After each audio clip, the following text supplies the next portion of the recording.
Ripple and Medico will announce 2 monster bank partnerships soon. Jeremy Hogan is going to tell us what his belief is on the Ripple and SEC settlement. I also have some great clips here from one about the Federal Reserve and possibly mentioning Ripple and XRP. We have other clips here that I just want to go over. This is going to be a great video. I hope you stick with me through the whole thing. Let's get into this. We now have 2 major prospects. I cannot name it, but hopefully you will read it in the press in the near future. They both of them, and I was really surprised, actually it's 3, they're all going for SaaS operating model. And not only for the non-secure components, but also for the secure components. That means their key management system is software as a service. It's no longer on-prem. It's no longer in their cellar. It's no longer in their IT department. And these are real positively meant monsters of banks. And I was very positively surprised that there is a shift in the thinking into that direction. There is a shift of thinking in that direction. So major banks are currently shifting their thinking on how to properly use blockchain and go out and make partnerships with infrastructure companies like your Ripples, your HBARs. We saw a lot of great news from the HBAR and stuff going on with BlackRock. And you know, this technology is here to stay. It's so exciting. I also played this clip, and there's something very interesting here I'm going to talk with you about. Let me play it, and I need to play the clip, then come back and pause it on a certain aspect of this clip. But let me play this for you. Diffusion of new capabilities around the core of the trust provided by central bank money itself. In the chapter, we used the metaphor of a tree where the range of services provided by banks and other intermediaries are supported by the solid trunk of a tree, which represents the central bank itself. And in this sense, the services, which come from the tree, are rooted, in a figurative sense, in the ultimate settlement on the central bank balance sheet. Okay, let me show you this really quickly. And if you are not subscribed to the channel, please help me. We're trying to get to 25,000 subscribers. We have been doing some insane numbers on the channel. I've seen channels with like 5 or 6 times the amount of subscribers, and we're doing more views. So I can't thank you enough for all of that support. We also have a weekly newsletter that goes out. There's some seed round stuff happening inside of Cryptonaires for members, all kinds of really cool stuff. Links down in the description for all that jazz if you want to take a look at this. But let's get back to this, because check this out. Tokenized assets, tokenized deposits. Okay, this is really where we need to be focusing our mindset on, right? Banks have trillions of dollars. Just banks in the US have like 20 to 30 trillion dollars just kind of parked, sitting there doing different things. But imagine when all of this value inside of banks is tokenized. You're going to have a Wells Fargo, Bank of America, Chase. You're all going to have these like stable coins that these banks are going to have. And what I think Ripple is going to do here is they're going to, of course, create their own stable coin. The value lives on the XRP ledger. And we have a clip later on in this video that's going to talk a little bit about that. But also the value of all of these banks can tokenize all of their deposits, and they can have like a Chase stablecoin or Bank of America stablecoin or Wells Fargo stablecoin. But you still need a good bridge asset in between of those banks, because Wells Fargo is not going to hold Chase's stablecoin and Chase is not going to hold Wells Fargo's, and vice versa, because banks, they can't hold other banks' assets due to risk. I was looking for risk and I just couldn't find it. But banks won't hold each other's assets due to risk. And so that's what we got to understand here. There are all of these tokenized deposits, retail CBDC, fast payment rails, wholesale CBDC, correspondent banks, electronic money, open banking, smart contracts, autonomous wallets, the private sector, right?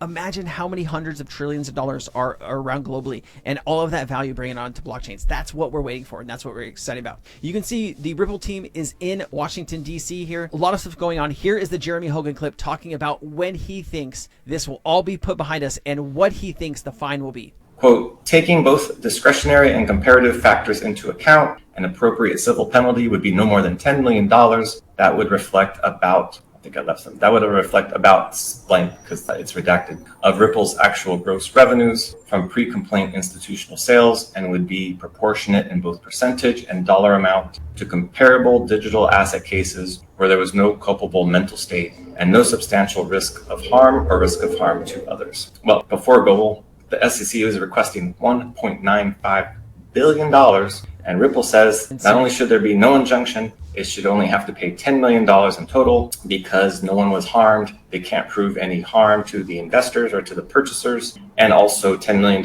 would be a reasonable penalty based upon past penalties. So I would say that based on what we've seen so far in the case, that the final judgment will come out this summer. I'm guessing July, maybe August. And then whatever the ruling, I think both sides file notices of appeal and the case heads up to the DCA appeals court. and is ruled on next year. Now, I wouldn't appeal it if I was the SEC because bad facts make bad law, but that's just me. I don't know if the SEC can just let this go. Everything seems very personal to them. It seems very personal. And anyway, that's my call. $100 million and an injunction as to the institutional sales. We'll see if I hit the bullseye or if I'm way off target. Jeremy also, he said that he thinks that this will be done by the summertime. It would be so nice to put all of this behind us and really see if banks are going to actually start using the asset, because that's what we're all waiting for, right? The shoe to drop. And, we're having a lot of people posting this stuff, the conclusion. But if Ripple pays a $100 million fine, $10 million fine, this would all be very positive for Ripple. Of course, they only have about $1 billion worth of assets on hand.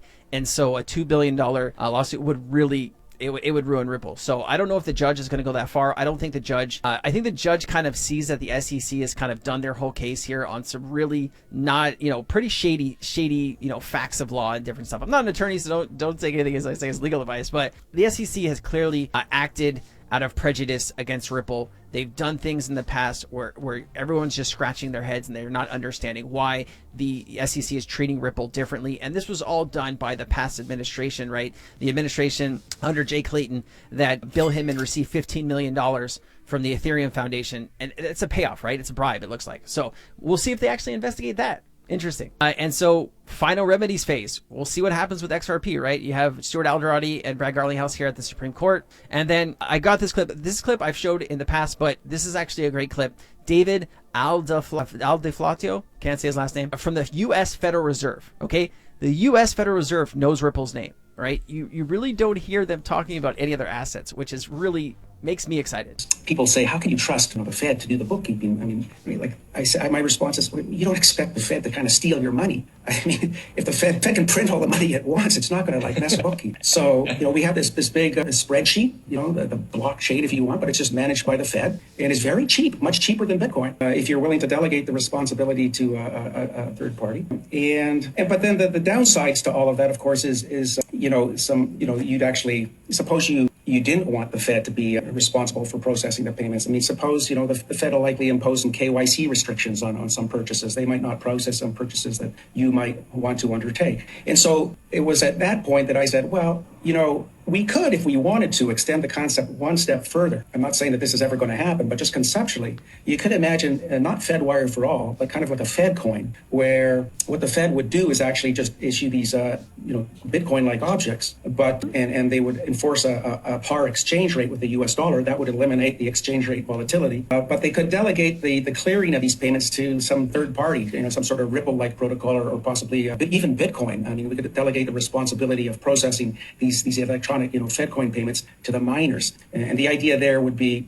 All right, he didn't just come up with this out of thin air, right? These are active, probably discussions they're having in the background of what technology that they think would be optimal. I don't think it'll be Bitcoin, guys. Reason being, it's too slow, it's too costly, and even though some people feel it's energy intensive, and some people say it's not energy intensive, the overall theme is that governments think it's energy intensive. So they're not going to use that, right? There's no KYC, there's no AML, there's no sanctions checks. They're going to use something like XRP because Ripple has baked in all of that stuff that when banks use, a Ripple to send money to and from, all of that stuff takes place on both sides of the transaction. So it's very important. All right. You also have, whatever your feelings on the World Economic Forum, they are what they are. But when you see the World Economic Forum talking about Ripple and XRP, it really does make it stand out, right? And Ripple is inside of these big meetings with these big players like the BIS, like the World Economic Forum, with central banks, and I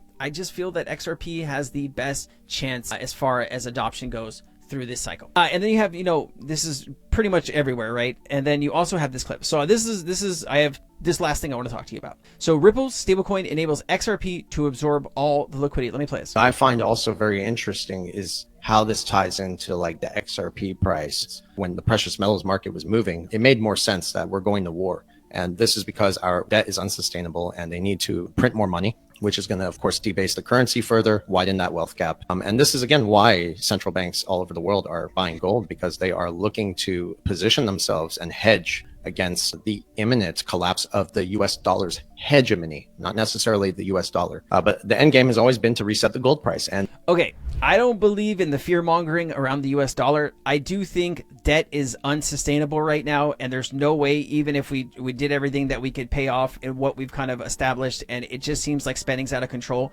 But at the end of the day, there is not another currency on the planet that can take the role of the US dollar. Maybe there is a digital currency that countries would trust, right? It's very difficult, right? Because when you're talking about big currencies, let's just have this discussion real quick. You have the Chinese yuan, right, which is used in China mostly. 90% of that currency is in China. It's not really used for global trade. The Russian ruble, probably not something that countries are going to want to hold on to, especially with what's going on with Russia and Ukraine. So those two superpowers, their currencies, kind of useless, right? So what do you have? You have the British pound, kind of been there, done that, right? I don't think that will be the currency. And so what is left is countries still do most of their trade with US dollars. They trust US dollars more than they trust these other currencies at this time. Now, I'm not saying 5 years, 10 years, 20 years down the road, something else might happen where it's going to force us to reset the financial system. I do think that is coming. I just don't think it is coming as soon as people hope. And I hear the same people talking about the same thing, kind of pushing this whole fear mongering, you know, the dollar's going to zero. I just don't currently see it. When I look at the globe right now and what currencies are being used by other countries, the US dollar is still king. And it'll still be king until something catastrophic happens, and then they will shift to something digital. Okay. And maybe I had a conversation with Jay Claver on this, and he said maybe when a CBDC is created, maybe for every 10 regular dollars, it equals $1 in CBDC, right? Maybe there's going to be that switch to the digital system where your dollars won't be worth as much as they are today going into that new system. And that very well could be.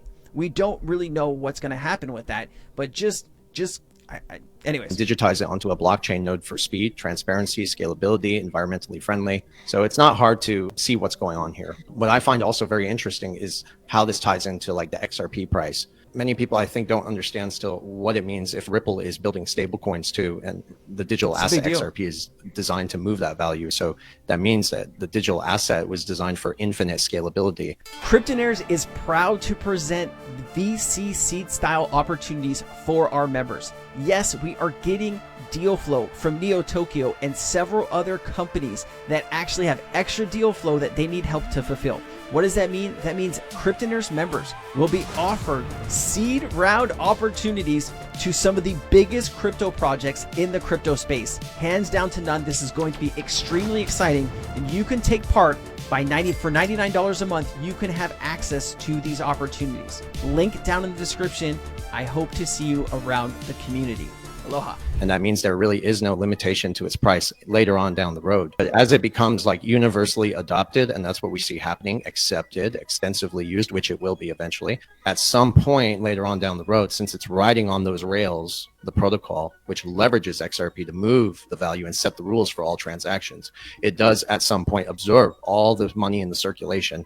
And therefore that improves its liquidity. And that's what naturally drives the price higher. It's what naturally drives the price higher, right? So you're imagining that all of these countries, all of these businesses, all of these banks have a digital representation of their bank's currency in like a stable coin, right? We talked about this in the beginning of the video. You know, Chase, Wells Fargo, all of these different banks can have their own stable coins, and those stable coins and that value of those stable coins can live on, let's say, the XRP ledger, right? It also could live on other assets, right? I'm just giving you an example, but you're talking trillions and trillions, and then you add on stock market, bond market, derivative market, money market, tokenized real estate market, debt market, gold market. You're talking about quadrillions of dollars that could possibly end up, that will end up eventually on blockchain. Which blockchains? Well, it's going to be a lot of winners, right? But the interoperability that Ripple and XRP have built out, right? The XRP devs have built out for XRP to work with,